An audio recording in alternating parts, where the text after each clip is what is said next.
Pencurian tas dari dalam mobil box berisikan ponsel dan uang tunai yang terjadi di kawasan Jalan Lalu Lintas Timur, Kabupaten Tulang Bawang, Lampung terekam CCTV. Dari CCTV terlihat, dua pelaku beraksi dengan memanfaatkan situasi mobil yang tidak terkunci. Salah satu pelaku melihat sopir sedang menurunkan barang dari dalam mobil box ke toko. Rupanya sang sopir lalai tidak mengunci pintu mobil sehingga pelaku dengan leluasa menjalankan aksinya. Pemilik toko sempat memergoki pelaku, namun pelaku langsung tancap gas berboncengan sepeda motor dengan teman yang telah menunggu dan melarikan diri. Akibat pencurian ini, sopir mobil mengalami kerugian ponsel, dompet berisi uang tunai ratusan ribu rupiah, kartu ATM, serta dokumen penting lainnya. Berbekal rekaman CCTV, korban telah melaporkan kasus pencurian kepada pihak kepolisian. Dari Tulang Bawang, Lampung, Ahmad Lufi Rosyadi, iNews melaporkan.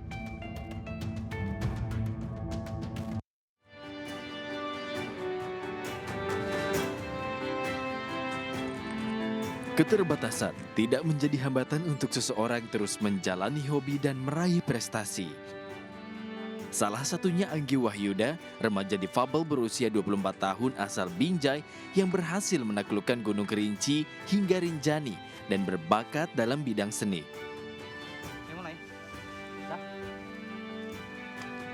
Kondisi fisik Anggi kini tidak sempurna akibat kecelakaan saat kelas 1 SMA yang membuat Anggi kehilangan salah satu kakinya. Kondisi ini membuatnya depresi selama kurang lebih 2 tahun.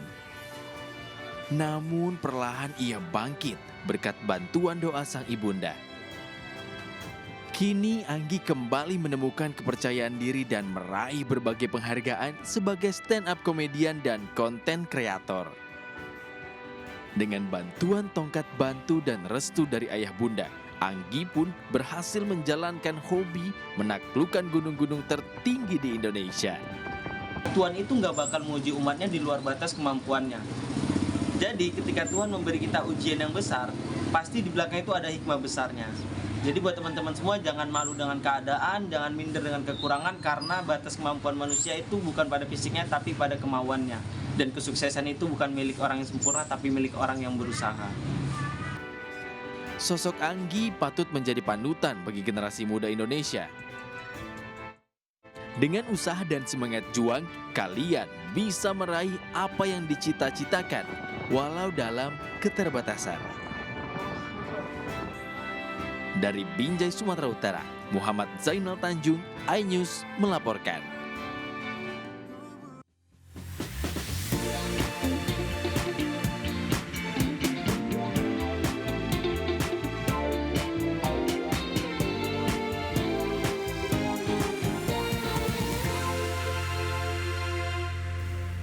Ya, halo pemirsa, apa kabar Anda di hari Senin kali ini? Semoga selalu sehat dan selalu bersemangat pemirsa. Buletin AI Siang kembali hadir menemani aktivitas Anda hari ini bersama saya Pram Senjaya dan inilah Buletin AI Siang selengkapnya untuk Anda.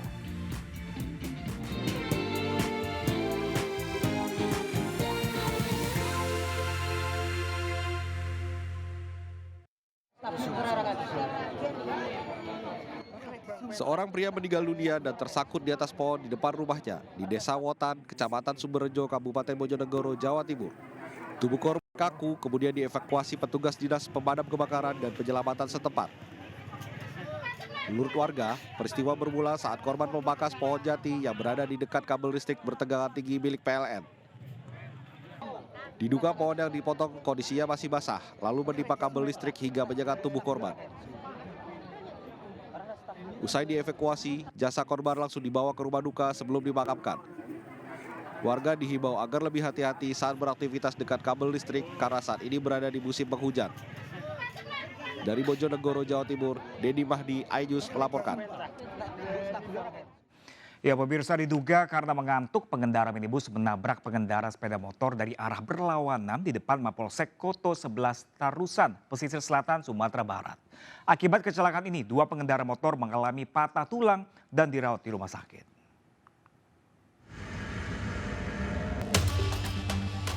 Detik-detik minibus menabrak sepeda motor yang melaju dari arah berlawanan terekam CCTV.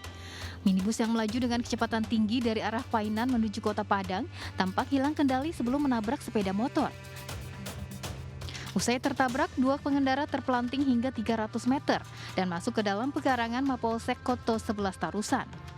Sementara minibus berhenti setelah menabrak dinding pagar Mapolsek.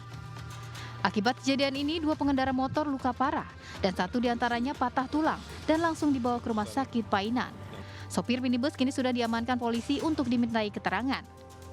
Dari pesisir selatan Sumatera Barat, Budi Sunandar, iNews melaporkan. Sementara itu, pemirsa, dua jembatan di Kabupaten Bungo Jambi ambruk diterjang luapan Sungai Batang Tebo. Akibatnya warga 4 desa di kecamatan terisolir.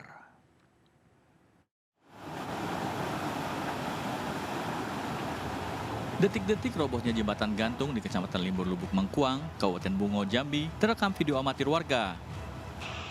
Bukan hanya jembatan gantung, jembatan penghubung antar desa juga ambruk karena tidak kuat menahan terjangan arus Sungai Batang Tebo yang merupakan anak Sungai Batanghari. Ambruknya jembatan membuat 4 desa di Kecamatan Limbur Lubuk Mengkuang terisolir. Meluapnya Sungai Batang Tebo ini terjadi diakibatkan tingginya intensitas curah hujan yang melanda Kabupaten Bungo. 4 desa di Kecamatan Limbur Lubuk Mengkuang juga terendam banjir hingga 1 meter. Saat ini warga yang tinggal di sepanjang bantaran Sungai Batang Tebo terpaksa mengungsi ke tempat yang lebih aman. Dari Kabupaten Bungo, Provinsi Jambi, Budi Utomo, iNews melaporkan. Diduga kesal karena sering menangis, seorang pria di Boyolali tega menganiaya anak tirinya yang masih berusia 3 tahun hingga tewas. Sementara di Kota Bandung, pemirsa, seorang pria nekat menjamret wanita yang tengah berjalan kaki seorang diri lantaran terjerat pinjaman online.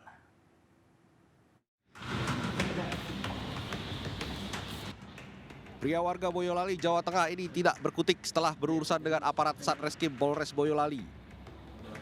Ia ditangkap lantaran diduga menganiaya anak tirinya yang baru berusia 3 tahun 1 bulan setelah menikahi ibunya.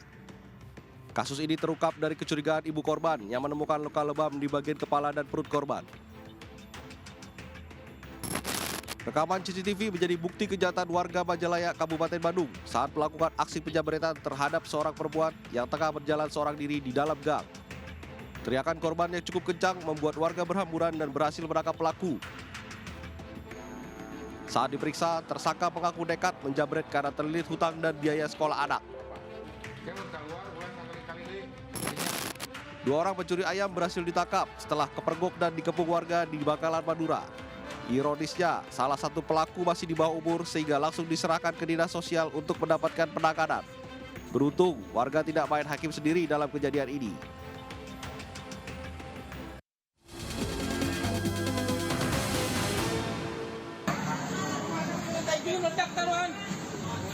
Allahu Akbar, gede banget. Kobaran api seketika membesar dan menghanguskan SPBU di kawasan Galur Johar Baru, Jakarta Pusat. Tak hanya melahap sebuah pompa bahan bakar, api juga menghanguskan 1 unit sepeda motor, serta menyambar bagian atap SPBU yang cukup tinggi. Dugaan sementara, api berasal dari korsleting listrik di bagian mesin sepeda motor, yang menyambar BBM dan mesin pengisian di dalam SPBU.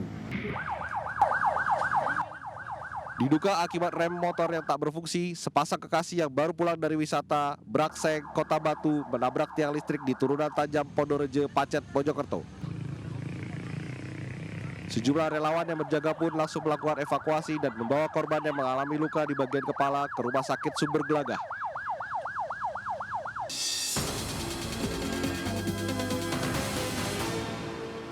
Ya pemirsa, seekor ular piton yang diduga kelaparan masuk ke pemukiman penduduk dan memangsa seekor anak sapi.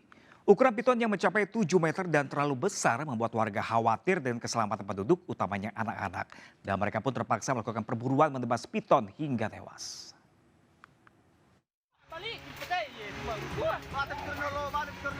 Warga Desa Parara, Kabupaten Luwu Utara, Sulawesi Selatan, ramai-ramai memburu ular piton yang masuk ke pemukiman dan memangsa seekor anak sapi. Usai memangsa, piton kemudian bersembunyi di semak-semak kebun warga. Warga khawatir piton akan kembali ke pemukiman karena jarak ke pemukiman hanya 200 meter. Piton sepanjang 7 meter akhirnya dibunuh warga karena mengancam keselamatan warga, terutama anak-anak. Bangkai piton kemudian dibawa ke aliran sungai untuk ditenggelamkan. Kepala desa setempat mengaku teror ular piton di desanya itu kerap terjadi akibat hilangnya rantai makanan setelah babi hutan punah oleh virus demam babi Afrika. Dari Kabupaten Luwu Utara, Sulawesi Selatan, Nasruddin Rubak, iNews melaporkan. Kita ke informasi lainnya pemirsa, warga desa Kanigoro Kidul, Yogyakarta diresahkan dengan serangan monyet ekor panjang yang merusak tanaman petani, di mana para petani ini harus menjaga area pertanian mereka menggunakan ketapel guna menekan dampak dari kerusakan. Warga Desa Kadigoro, Kecamatan Saptosari, Gunung Kidul, Yogyakarta sejak 3 pekan terakhir diresahkan dengan kemunculan monyet ekor panjang yang menyerang tanaman milik petani di desa setempat. Kawasan monyet ekor panjang ini merusak tanaman seperti jagung, kacang, dan juga tanaman lain. Serangan monyet ekor panjang ini sudah dirasakan warga sejak beberapa pekan terakhir, diduga dipicu karena kawanan monyet kehabisan makanan di habitat aslinya. Guna menekan hal-hal yang tidak diinginkan, para petani di kawasan tersebut memasang jaring yang berfungsi untuk menekan kawanan monyet agar tidak masuk lahan pertanian dan menjaga lahan mereka dengan berbekal ketapel. Kondisi ini dikeluhkan oleh petani sebab selain fokus membesarkan tanaman, mereka juga harus mengawasi tanaman mereka dari serangan monyet. Dari Gunung Kidul, Yogyakarta, Kismaya Wibowo melaporkan. Ya pemirsa, bagi Anda yang berkunjung ke kota Bogor dan bingung mau makan siang apa, salah satu yang wajib dikunjungi adalah kedai mie kocok di Bogor Tengah yang sudah berdiri selama lebih dari 50 tahun. Berbeda dari mie kocok biasanya pemirsa, di sini ada tambahan bakso empuk dan suiran daging ayam kampung.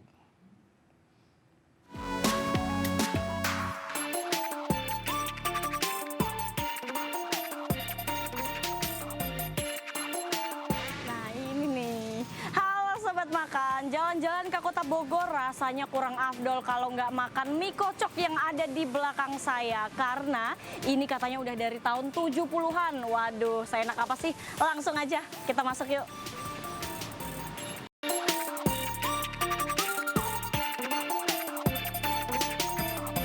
Halo Mas. Halo.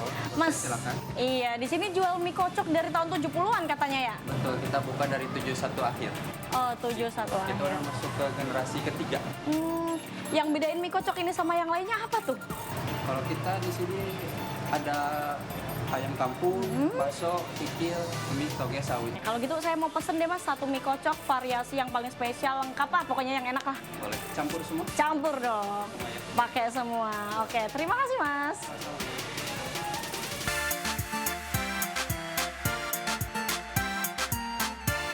Sobat makan, ini makanan saya udah dateng ya, mie kocoknya. Kalau dari penampilannya sih sekilas kayak bakso, tapi ini bukan bakso, langsung aja kita makan.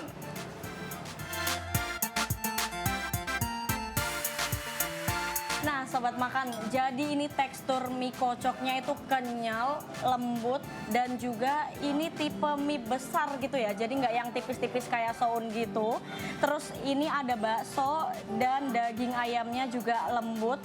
Kerasa banget dagingnya, enak banget pokoknya, 10/10. Kita makan lagi ya.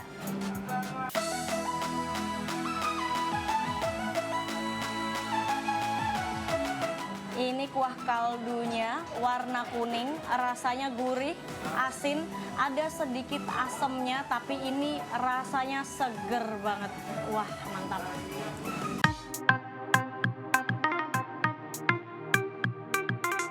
Selain mie kocok, di sini kita juga disediain menu pendamping, yaitu sate-satean. Ada 3, sate uritan, sate ati ampela, dan juga sate usus. Kita makan sate uritannya dulu yang paling jadi favorit.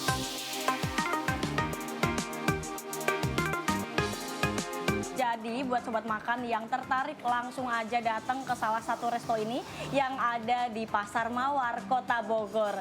Dari Bogor, Jawa Barat, Gisel Yanurahma bersama juru kamera Laksana dan Rizky Solehudin. Sampai jumpa di Foodigram selanjutnya.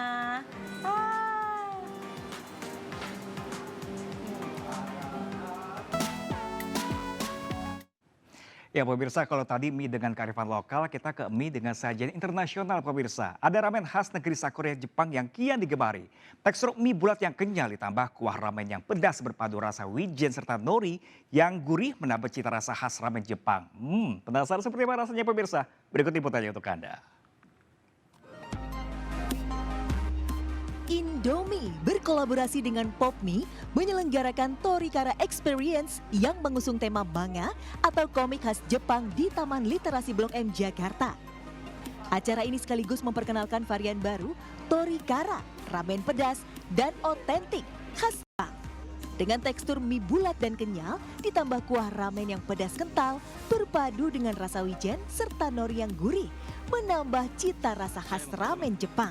Jadi di sini kita berikan experience, jadi ada pengalaman yang berbeda yang bisa diberikan oleh consumer ketika menikmati Torikara ini.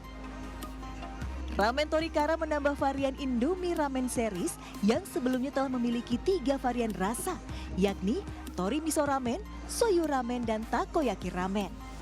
Dari Jakarta, Muhammad Zulhilmi, Dede Rudi, iNews melaporkan. Ya, pemirsa, eksotisme air terjun Tirta Rimba yang dihiasi batu besar di kota Bau-Bau, Sulawesi Tenggara akan hadir usai jeda berikut, pemirsa. Jadi jangan kemana-mana, tetaplah bersama kami di Buletin iNews ya.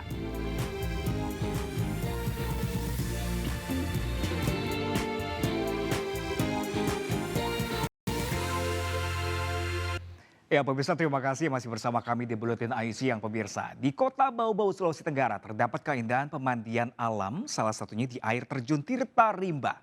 Selain indah, pemandian ini dihiasi batu besar yang cantik.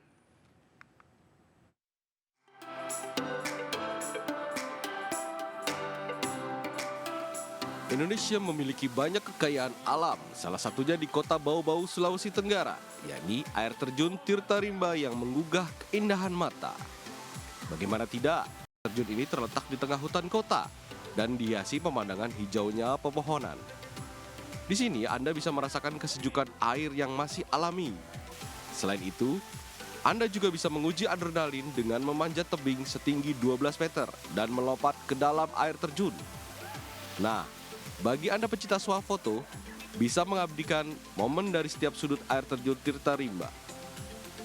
Namanya air terjun Tirta Rimba, di mana selain pada menarik, wisata alam ini juga memiliki akses yang sangat mudah. Air terjun yang terindah yang sudah saya lewati banyaknya air terjun. Air terjun Tirta Rimba berjarak 12 menit dari kota Bau-Bau. Akses masuknya pun mudah karena air terjun berada tepat di samping area parkir. Pengunjung hanya dikenakan tarif sebesar Rp2.000 untuk sepeda motor dan Rp5.000 untuk kendaraan roda 4. Dari kota Bau-Bau, Sulawesi Tenggara, Adi Eba, iNews melaporkan.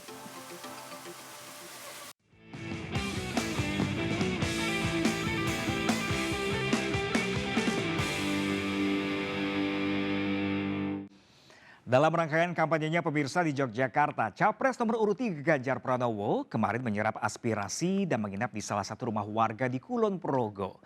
Di lokasi lainnya, calon presiden nomor urut 1 Anies Baswedan menggelar dialog dengan para pegiat seni budaya dan lingkungan Jawa Barat di kota Bandung.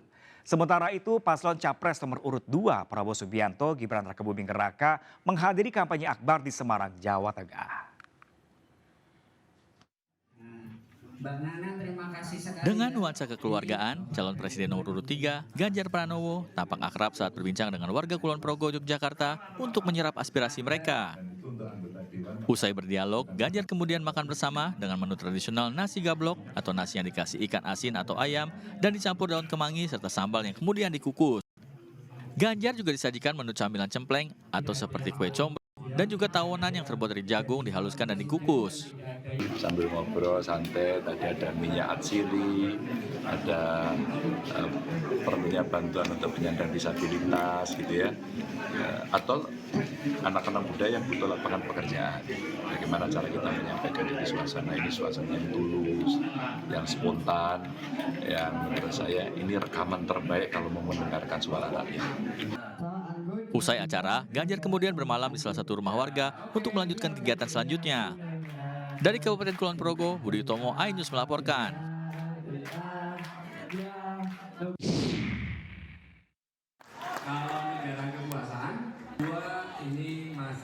Di lokasi lain, Capres nomor urut 1, Anies Baswedan menghadiri dialog yang digagas para pegiat seni budaya dan lingkungan Jawa Barat di salah satu hotel di kota Bandung. Acara bertajuk Ngajabarkeun Abah Anies ini merupakan salah satu upaya para pegiat seni budaya dan lingkungan hidup di Jawa Barat untuk berdiskusi dan mengenal lebih jauh visi pasangan Amin terkait isu di bidang seni budaya dan lingkungan hidup. Menurut Anies, seluruh aspirasi seniman dan budayawan tersebut sejalan dengan apa yang akan dilakukannya jika terpilih menjadi Presiden RI mendatang.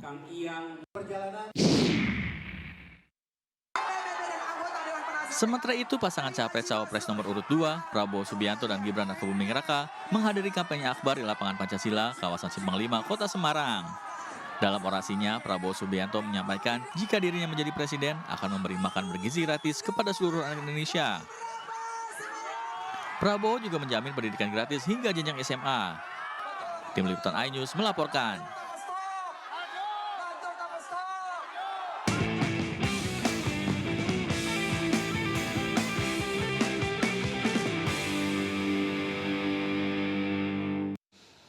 Dan pemirsa, informasi tadi menandai akhir jumpa kita hari ini. Mari ulurkan tangan Anda untuk berbagi kebaikan kepada sesama bersama MNC Peduli melalui nomor rekening di bawah ini atau dengan scan kris berikut melalui aplikasi uang digital Anda. Informasi lebih lengkap juga dapat diakses di mncpeduli.org. Saya Pram Senjaya beserta kru yang bertugas pamit undur diri. Selamat beraktivitas, terima kasih dan sampai jumpa.